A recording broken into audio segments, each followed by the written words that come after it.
Hey guys, good to see you. I am so tired right now. I just spent the last 2 hours taming a fire that got out of control on our property. Let me show you what happened. So right here, this is where we had a burn pile going. We were just gonna contain it right here, right? And I thought, it's the end of winter. We probably don't need to have water buckets out right now. I can get water buckets later if things get out of hand. Bad idea. I didn't realize how much dead grass was on the ground. I mean, look at all these dead leaves. And there's a lot of green grass, but there's a lot of dead grass as well. Anyway, what happened was the rim of the fire started expanding in this direction and started growing out bigger and bigger and bigger and bigger. And then, within a few minutes, I felt really sheepish. I called the fire department because we're supposed to tell them when we're doing a controlled burn. So I called them and I'm like, hey, just so you know, we're doing a controlled burn. And the really nice lady, she's like, oh, we actually don't think you should do a burn today. We've had a lot of people who have been reporting problems today with the wind and with the dry conditions. And I was like, oh yeah, so sorry, we already started the burn. So apologize about that, but it's already going. Do you want to write down our address, just so you can keep tabs on it? And like, sure. So we told them. And then I go outside and the little ring of fire started expanding out immensely fast behind the fire. It was just blowing in that direction. And my son is out here and I sprinted back inside and I'm like, Dad, we really need help. And so we call back the fire department within like 5 minutes of talking to them. And I'm like, I'm so sorry. Like, our fire's out of control. Like, we need some help. Anyway, so you can see here the damage. There's about, I'm estimating 1 to 1.5 acres of destruction. And it was really stressful because we are surrounded by like thousands of acres of fields that look just like this field. And if it hopped the fence and kept on going, this thing could have went out of control like mad. And so my son and I, we were carrying water buckets. So we had to go run like, I don't know if it's a few hundred meters to the house and fill up these 5-gallon water buckets, then carry them down here. My son was down by the stream filling up some muddy water to put out the fire. And I was running back and forth. My heart was pounding like crazy. Like, I was just so tired. I'm terribly out of shape already as it is, but carrying 5-gallon buckets full of water back and forth for hundreds of meters every time.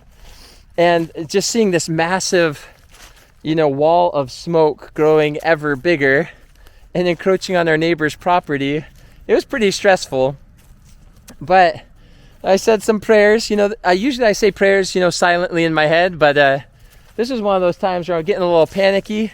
Started praying out loud, like as I was carrying the buckets, like, please help me.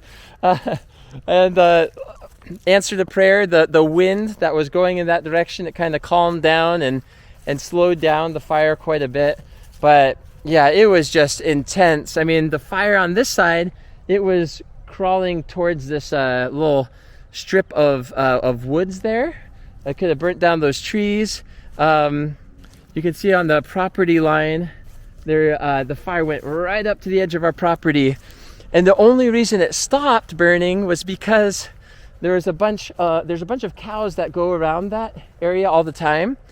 And it's kind of a little bit more muddy than usual. And they've eaten the grass really low to the ground. And there's some like tire tracks that are kind of muddy. And that acted as a fire impediment. So it stopped spreading that direction. If it weren't for that, if that was a different field, like a normal, ordinary field like ours, it would have just went like bonkers probably and would have probably burnt another who knows how many acres. We had a wonderful, kind person, I think a volunteer from the fire department, drive like 20 minutes to help us out. And he had this thing, it's kind of like a leaf blower, but he had an attachment that had maybe, I don't know if it was 5 gallons of water, maybe with a fire retardant. And he went on the edge of the flame and he just, very systematically started spraying the edge and putting out the flames. And once he got here and started doing that, I started feeling hope. And I was so grateful that it didn't get out of control. So even though it was almost a complete catastrophe and it was really stressful because livestock was endangered potentially, other people's properties could have been totally marred. On the bright side though, it took out a ton of our weeds. So if you're gonna make a fire and the grass is dry, even if the grass is ridiculously short and it's the end of winter, you should be prepared with water buckets on hand, ideally a hose if it can reach far enough, and you should have a buddy there with you, so if things get out of hand, you can work together to put the fire out. Another thing that we did to put out the fire, my son and I would get our feet wet and then we'd start stomping on the flames. That was kind of a little iffy though, because if my pants caught on fire and then I started, rolling on the ground, that wouldn't have been very good to stop, drop, and roll, because the ground was a bunch of tinder, a bunch of dead grass, so I would have just like spread the wildfire. So anyway, it just was not an ideal thing to happen, but miraculously, it looks like our fruit trees weren't hurt at all. In fact, I'm surprised that where we have the cedar mulch around the trees, it actually looks like it's unaffected. The cedar mulch did not catch on fire. Some of the bushes alongside the fence, they like lit up like crazy, like the cedar trees, they just lit up like a big burning Christmas tree. It was quite the spectacle. Anyways, I hope you learned from my mistake. Hope you enjoyed this video. If you did, give it a thumbs up, subscribe, and we will see you next time. Take care and be safe.